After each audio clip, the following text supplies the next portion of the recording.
வணக்கம். செல்வகுமாரின் அதிகாலை வானிலை ஆய்வறிக்கை. அதிகாரப்பூர்வ வானிலை அறிக்கைக்கு இந்திய வானிலை ஆராய்ச்சித்துறை அறிக்கையை பார்க்கவும். 2026 மே 15 வெள்ளிக்கிழமை அதிகாலை நிலவர வானிலை பதிவு. வானிலை அமைப்பு. காற்றழுத்த தாழ்வு பகுதி தமிழ்நாட்டின் கரைக்கு நெருக்கமாகவே தொடர்ந்து நீடித்துக் கொண்டிருக்கிறது. நேற்றைக்கு இரு காற்று இணைவு டெல்டா மாவட்டங்களில் அமைந்த நிலையில் தற்பொழுது சற்று வடக்கே மாமல்லபுரம் முதல் மரக்காணம் முதல் கோடியக்கரை வரைக்கும் இரு காற்று இணைவு நடைபெற்றுக் கொண்டிருக்கிறது. இதன் காரணமாக புதுச்சேரி, கடலூர், மயிலாடுதுறை, காரைக்கால், நாகப்பட்டினம் மாவட்டத்தில் தொடர்ச்சியாக தூறல் விழுந்து கொண்டே இருக்கிறது. நாகப்பட்டினம் தெற்கை விட வடக்கு கொஞ்சம் தூறல் கூடுதலாக காணப்படும். காரைக்காலில் இன்னும் கொஞ்சம் கூடுதலாக இருக்கும். காரைக்காலுக்கும் புதுச்சேரிக்கும் இடையில கடலூர், மயிலாடுதுறை மாவட்டத்தை மையமாக வைத்து இந்த இரு காற்று இணைவு சற்று வலுவாக அமைந்திருக்கிறது. இதன் காரணமாக கடலூர் மற்றும் காரைக்கால் புதுச்சேரி மற்றும் காரைக்கால் இடைப்பட்ட கடலூர் மற்றும் மயிலாடுதுறை மாவட்டத்தில் கொஞ்சம் தூறல் கூடுதலாக இருக்கும். லேசான மழைப்பொழிவு பிச்சாவரம், பரங்கிப்பேட்டை, சிதம்பரம் போன்ற பகுதிகளில் அமைந்திருக்கும். பழையாறுலாம் இந்த மழைப்பொழிவு தீவிரம் குறைந்தாலும் தொடர்ச்சியாக தூறல் இருந்து கொண்டே இருக்கும் இன்றைக்கு மாலை வரைக்கும். இந்த காற்றழுத்த தாழ்வு பகுதியானது நாளை மேற்கு நோக்கி நகர்கிறது. நாளை சனிக்கிழமை 16ஆம் தேதி மேற்கு நோக்கி நகர இருக்கிறது. படத்தில் காட்டியுள்ளபடி இது நகரும் பொழுது இன்னும் கொஞ்சம் கூடுதல் பரப்பில் தமிழ்நாட்டில் மழை பொழியும். மேற்கு தொடர்ச்சி மலையில் தொடர்ந்து மழை இருந்துகிட்டே இருக்கும். நேற்றைக்கு பார்த்தீங்கன்னா கோயம்புத்தூர் மாவட்டம் அன்னூர், பாசக்குட்டை பகுதி தொடங்கி கோயம்புத்தூர் மாநகரத்தில் காற்றுடன் மழை பொழிவை கொடுத்து வீரபாண்டி பிரிவு மற்றும் சூலூர், கருமத்தம்பட்டி மற்றும் அப்படியே ஒத்தக்கால் மண்டபம், கிணத்துக்கடவு, வெள்ளியங்கிரி, தொண்டாமுத்தூர்லாம் மழை பொழிவை கொடுத்து இறுதியில் பாலக்காட்டு கணவாய் அப்பாஜி கவுண்டன்பதி வழியாக பாலக்காடு பகுதிக்கு விலகியது. இதேபோல கன்னியாகுமரி முதல் நீலகிரி வரைக்கும் மேற்கு தொடர்ச்சி மலையில் மழை காணப்பட்டது. தென்காசி மாவட்டத்தோட சங்கரங்கோயில், சிவகிரி போன்ற பகுதிகளிலையும் நல்ல மழை பொழிவு காணப்பட்டது. இப்படி மேற்கு தொடர்ச்சி மலையிலையும் மழை இருக்கும், வங்க கடலோரமும் மழை இருக்கும். இது மேற்கு நோக்கி நகரும் பொழுது நாளைக்கு சென்னை, திருவள்ளூர், செங்கல்பட்டு, காஞ்சிபுரம், வேலூர், திருப்பத்தூர் மற்றும் ராணிப்பேட்டை, திருவண்ணாமலை மாவட்டத்திற்கும் நாளைக்கு மழை பொழிவை கொடுத்து கொண்டே ஒட்டுமொத்த தமிழ்நாட்டின் உள் மாவட்டங்களில் ஆங்காங்கே மழை பொழிவை கொடுத்து கொண்டே, ஏன்னா இரு காற்று இணைவு வெவ்வேறு இடத்துல அமையும்.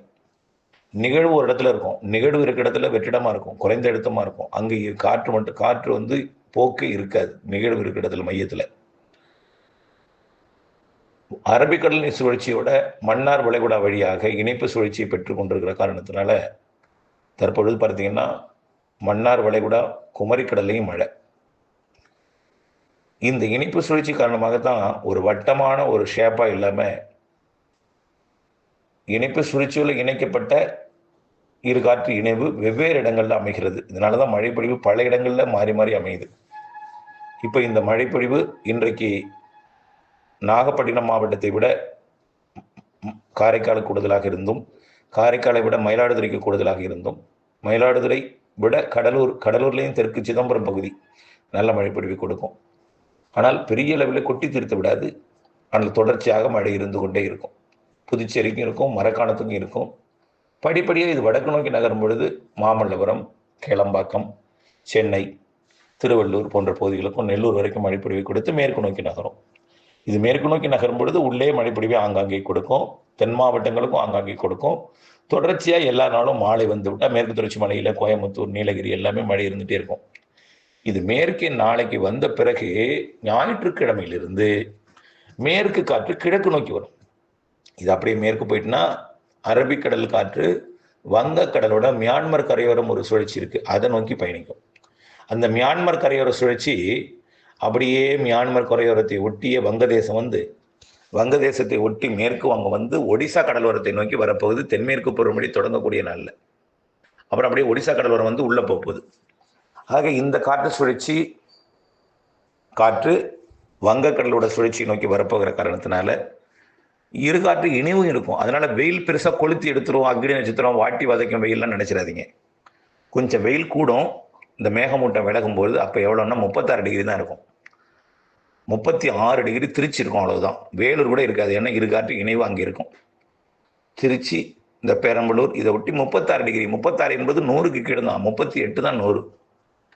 100க்கு கீழே தான் எல்லா மாவட்ட வெப்பநிலையும் இருக்கும். மீண்டும் அனல் காற்று என்றோ அக்னி நட்சத்திரம் மீண்டும் தொடங்க போகுது என்றோ கவலைப்பட வேண்டாம். தொடர்ந்து இதமான வெப்பம். மேற்கிலிருந்து மாலை இரவு இடிமழை பொழிவு தினசரி வரும். மழையே ஞாயிற்றுக்கிழமைக்கு பிறகுதான் தீவிரமடையும்.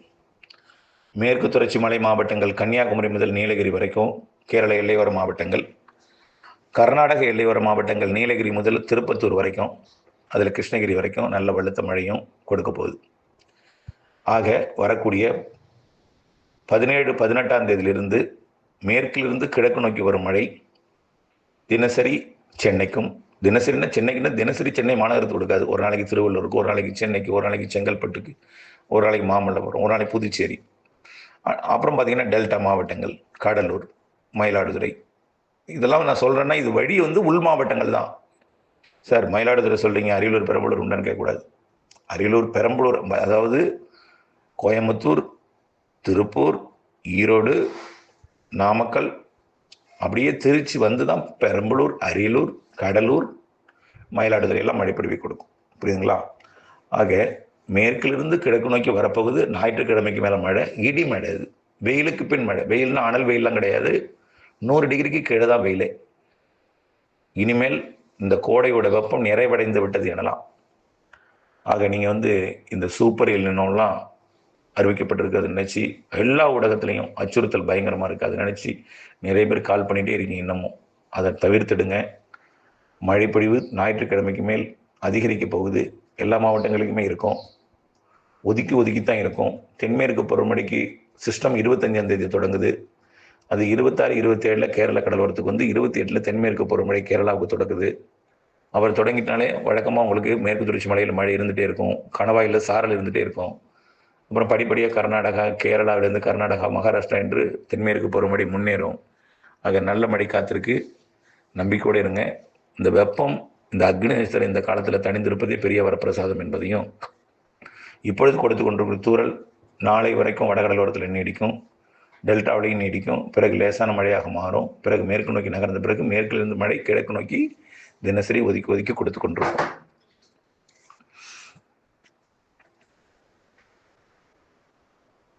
மாத இறுதி வரைக்கும் மழை இருக்குது. அதுக்கு பிறகு தென்மேற்கு பருவமழை 28ஆம் தேதியிலிருந்து தொடங்குது.